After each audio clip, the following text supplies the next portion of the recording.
Hello बच्चों, आप सभी का स्वागत है आपके अपने यूट्यूब चैनल आइडल देव क्लासेस में। बच्चों, उम्मीद करता हूँ कि आप सब स्वस्थ होंगे और मन लगाकर पढ़ाई कर रहे होंगे। बच्चों, मैं आपके सामने आज पुनः उपस्थित हुआ हूँ एक नए अध्याय के प्रश्नोत्तर के साथ। तो बच्चों, आज हम जो प्रश्न बैंक आपको राज्य शिक्षा केंद्र के द्वारा प्रोवाइड किया गया है उसी का एक अगला अध्याय लेंगे, सामाजिक विज्ञान विषय के अंतर्गत कक्षा 10वीं का, है ना बच्चों। तो बच्चों, आज हम जो भूगोल खंड है उसका अध्याय 4 जो कृषि से संबंधित है उसके बारे में हम आपसे चर्चा करेंगे। और उस मतलब वो जो चैप्टर है उसमें ब्लूप्रिंट के अनुसार जो चीज़ें हमें बताई गई होंगी, जैसे यदि हम देखते हैं तो कृषि चैप्टर से कितने नंबर के प्रश्न आ रहे हैं? 3 नंबर के प्रश्न आ रहे हैं, जिसमें 1 नंबर का प्रश्न जो वस्तुनिष्ठ प्रश्न है वो 1 आएगा और 2 नंबर का प्रश्न 1 आएगा। तो बच्चों, हमें 2 नंबर के प्रश्न तैयार करने हैं और वस्तुनिष्ठ प्रश्न तैयार कर रहे हैं, ठीक है बच्चों। तो कुल मिलाकर इस जो अध्याय है कृषि से 3 नंबर के प्रश्न पूछे जाएंगे। तो बच्चों, आज हम इस चैप्टर से संबंधित जो भी बहुविकल्पी प्रश्न रहेंगे या मतलब सही जोड़ियाँ रहेंगी, सही गलत रहेंगे, उनके बारे में चर्चा करेंगे और आपसे 2 नंबर के प्रश्नों के बारे में चर्चा करेंगे। तो बिना किसी देरी के, बिना समय व्यर्थ गवाए शुरू करते हैं आज का चैप्टर अध्याय 4 कृषि भूगोल खंड के अंतर्गत, ठीक है बच्चों। तो पहला प्रश्न यहाँ पर सही विकल्प चुनकर बताइए वो पूछ रहा है। तो सही विकल्प चुनकर बताइए के अंतर्गत पहला प्रश्न है कि निम्नलिखित में से कौन सी उस कृषि प्रणाली को दर्शाता है जिसमें एक ही फसल लंबे चौड़े क्षेत्र में उगाई जाती है। बच्चों, इस सही विकल्प में हमसे ये पूछना चाह रहा है कि ऐसी मतलब उस कृषि प्रणाली का नाम बताइए जिसमें एक फसल को लंबे चौड़े क्षेत्र में उगाया जाता है। तो पहला ऑप्शन है बगाती कृषि, दूसरा है स्थानांतरित कृषि, तीसरा है गहन कृषि, चौथा है रोपण कृषि। बच्चों, ये कृषि के विभिन्न प्रकार है। स्थानांतरित कृषि में क्या होता है बच्चों कि जो जनजातियाँ, घुमक्कड़ जनजातियाँ रहती वो एक स्थान में 1 या 2 फसल वहाँ पे उपजाती हैं, उसके बाद उस स्थान पे आग लगा देती हैं और अगले स्थान पे चली जाती है। स्थानांतरित कृषि है बच्चों। रोपण कृषि में मतलब वाणिज्यिक फसलों को उगाया जाता है, जैसे चाय हो गया, कॉफ़ी हो गई, ये सब चीज़, है ना। इस प्रश्न इस सही बहुविकल्प का सही उत्तर क्या होगा? बगाती कृषि, है ना। बगाती कृषि ऐसी है जिसमें एक ही फसल को लंबे चौड़े क्षेत्र में उगाया जाता है। बच्चों, हम अगले प्रश्न की तरफ बढ़ते हैं। अगला प्रश्न हमसे पूछना चाह रहा है कि निम्नलिखित में से कौन सी रबी की फसल है। बच्चों, 2 प्रकार की फसलें होती हैं, मतलब 2, हम ये 3 या 4 भी बोल सकते हैं, बट मुख्यतः 2 प्रकार की होती हैं। एक रबी की फसल होती है, एक खरीफ की फसल होती है, ठीक है बच्चों। इसमें से ये पूछा है कि निम्नलिखित में से कौन सी रबी की फसल है। तो रबी की फसल अधिकतर ठंड के समय में बोई जाती है और खरीफ की फसल वर्षा ऋतु में बोई जाती है। इसमें हमसे रबी की फसल पूछ रहा है। पहला ऑप्शन है चावल, दूसरा है मक्का, तीसरा है सोयाबीन, चौथा है गेहूँ। बच्चों, आप में से बहुत सारे लोगों को इसका उत्तर पता होगा। इसका सही उत्तर क्या है बच्चों? इसका सही उत्तर है गेहूँ, क्योंकि जो चावल, मक्का, सोयाबीन ये सब खरीफ फसल के अंतर्गत आएंगे, ठीक है बच्चों। अगले प्रश्न की तरफ हम बढ़ते हैं। अगला सही विकल्पी प्रश्न हमसे पूछना चाह रहा है, प्रश्न क्रमांक 3, निम्नलिखित में से कौन सी एक फलीदार फसल है। बच्चों, यहाँ पर फलीदार फसल के बारे में पूछ रहा है। फलीदार मतलब जिसमें फल लगता हो। पहला ऑप्शन है गेहूँ, दूसरा ऑप्शन है चना, तीसरा है मक्का और चौथा है दालें। तो आपने तुअर की दाल खाया होगा, है ना। तो फलीदार फसल है कि नहीं? इसका सही उत्तर क्या हो जाएगा? दालें, ठीक है बच्चों। अगले प्रश्न की तरफ हम बढ़ते हैं। अगला प्रश्न हमसे पूछना चाह रहा है, प्रश्न क्रमांक 4, भारत की कितनी जनसंख्या कृषि कार्यों में संलग्न है। तो पहला ऑप्शन है 1/4, दूसरा ऑप्शन है 2/3, तीसरा ऑप्शन है 3/4, चौथा ऑप्शन है 1/3। बच्चों, आप में से बहुत सारे जो बच्चे हैं उनके पालक कृषि कार्य करते होंगे, और यदि उनके मतलब हर किसी घर में कुछ ना कुछ थोड़ी बहुत किसानी तो और खेती किसानी तो होगी ही। तो यही प्रश्न हमसे पूछ रहा है कि भारत की कितनी जनसंख्या कृषि कार्यों में संलग्न है। तो इस प्रश्न का सही उत्तर है बच्चों 2/3। कितना? 2/3 लोग अभी भी हमारे देश में कृषि कार्यों में संलग्न है, ठीक है बच्चों। अगले प्रश्न की तरफ हम बढ़ते हैं। अगला सही विकल्पी प्रश्न, प्रश्न क्रमांक 5, यह हमसे जानना चाह रहा है कि निम्नलिखित में से भारत की मुख्य खाद्यान्न फसल कौन सी है। यानी यह प्रश्न सही बहुविकल्पी प्रश्न हमसे पूछ रहा है कि भारत की मुख्य खाद्यान्न फसल कौन सी है जिसे हम खाने में उपयोग करते हैं। पहला ऑप्शन है गेहूँ, दूसरा ऑप्शन है मक्का, तीसरा ऑप्शन है बाजरा, चौथा ऑप्शन है चावल। तो बच्चों, इस प्रश्न का सही उत्तर क्या हो जाएगा? चावल। आप इसका उत्तर गेहूँ मत लगाना। हमारे देश की बहुसंख्यक जनसंख्या चावल खाती है और सबसे अधिक चावल उत्पादन करने वाला जो राज्य है वो कौन सा राज्य है? वो पश्चिम बंगाल है, ठीक है बच्चों। तो हम बच्चों यहाँ पे हमारे सही विकल्पी प्रश्न खत्म हो जाते हैं। हम अब सत्य और असत्य की तरफ आगे बढ़ते हैं।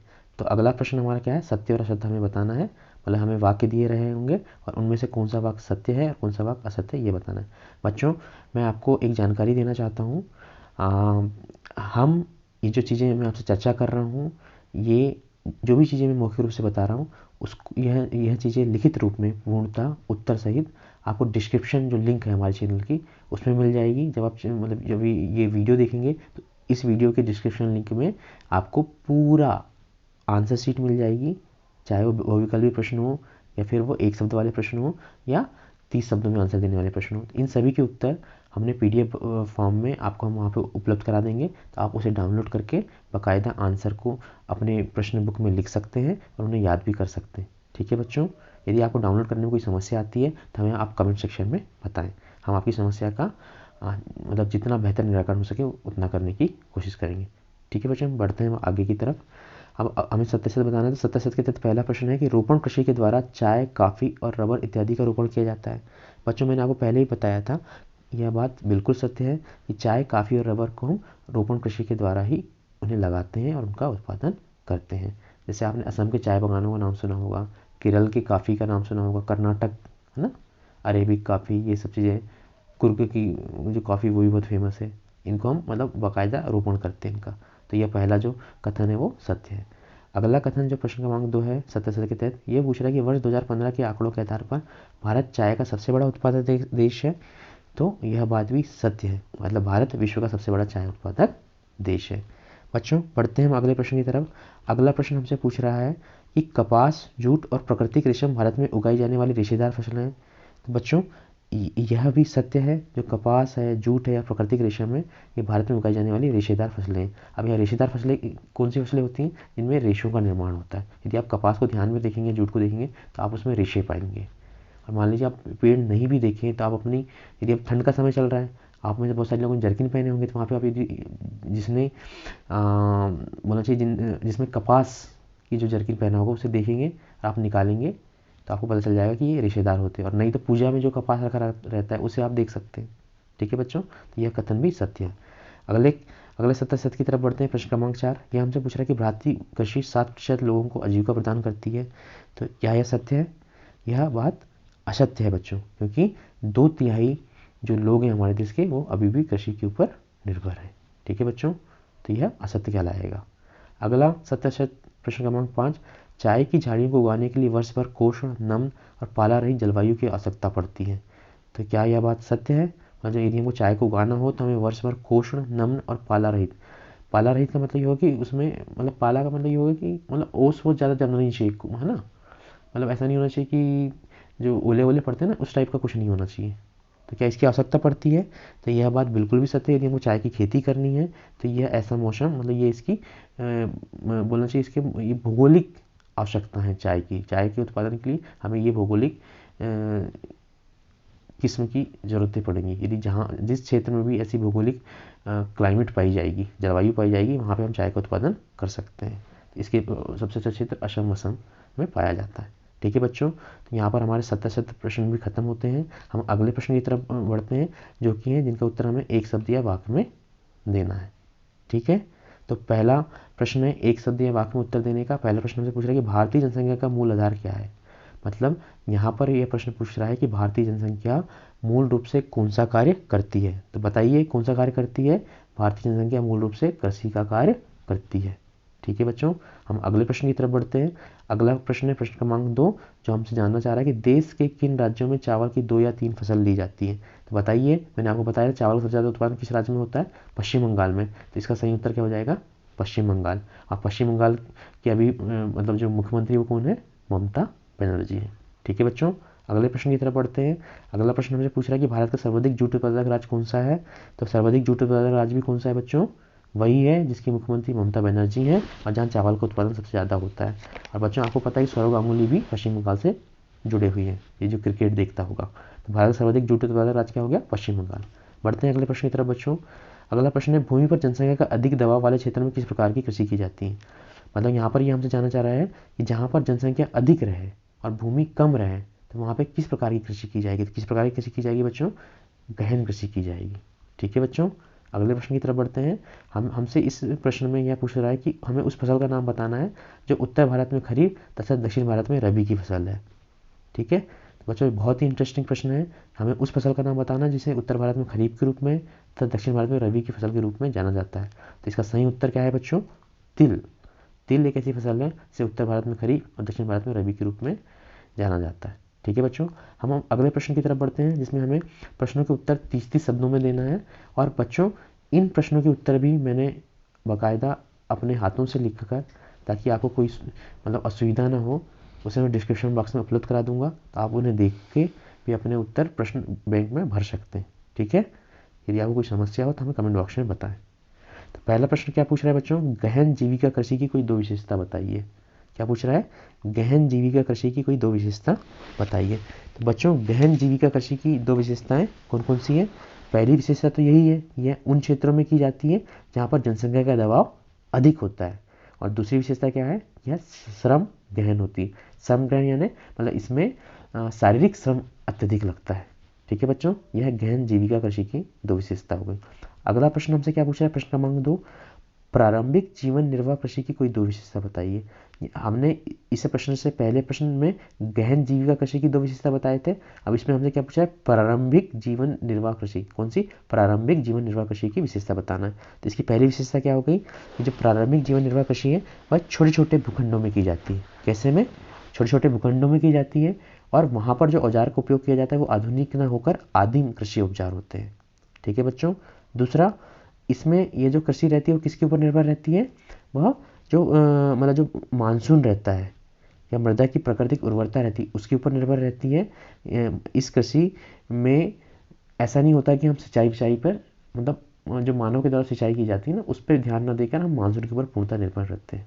ठीक है बच्चों, ये प्रारंभिक जीवन निर्वाह कृषि की 2 विशेषता हो गई। इस कृषि को बेहतर नहीं माना जाता है। ठीक है, अगले प्रश्न की तरफ बढ़ते हैं। प्रश्न क्रमांक 3, वाणिज्यिक कृषि की 2 विशेषता बताना है। बच्चों इन प्रश्नों में हमें विशेषता बताने के बारे में पूछ रहा है, सबकी 2 विशेषता बताना है। तो हमने इसके पहले प्रारंभिक जीवन निर्वाह कृषि की विशेषता जानी थी, अब हमसे वाणिज्यिक कृषि की पूछ रहा है। तो वाणिज्यिक कृषि की क्या हो जाएगी? वाणिज्यिक कृषि यानी जैसे चाय की कृषि हो गई या फिर कॉफ़ी कृषि हो गई, है ना। तो इसकी सबसे बड़ी विशेषता क्या होगी? इनकी जो खेती की जाती है वो बड़े भूखंडों में की जाती है। क्यों की जाती है? बड़े भूखंडों में खेती करना आसान भी रहता है और हम बड़ी आसानी से बड़ी बड़ी मशीनों का उपयोग भी कर सकते हैं। तो वाणिज्यिक कृषि की पहली विशेषता हो गई, इनकी खेती बड़े भूखंडों में की जाती है और किसके माध्यम से की जाती है? आधुनिक यंत्रों और मशीनों का उपयोग करके। ठीक है बच्चों, उम्मीद करता हूँ कि आपको ये चीज़ें समझ में आ रही होगी। बढ़ते हैं अगले प्रश्न की तरफ। अगला प्रश्न है कि रोपण कृषि की कोई 2 विशेषता बताइए, है ना। यहाँ पे हमसे रोपण कृषि की 2 विशेषताएं पूछ रहा था। पहली विशेषता क्या हो गई? यह भी एक वाणिज्यिक कृषि है। कैसी कृषि है? वाणिज्यिक कृषि है। और दूसरी विशेषता हो गई, यह उद्योग और कृषि के बीच में सेतु का काम करती है। ठीक है बच्चों, पहली विशेषता क्या हो गई? यह रोपण कृषि में क्या होता है? वाणिज्यिक फसलों को उपजाऊ हम उपजाते हैं। कौन सी? वही कॉफ़ी हो गया और चाय हो गया, ये सब इसके अंतर्गत आएंगी।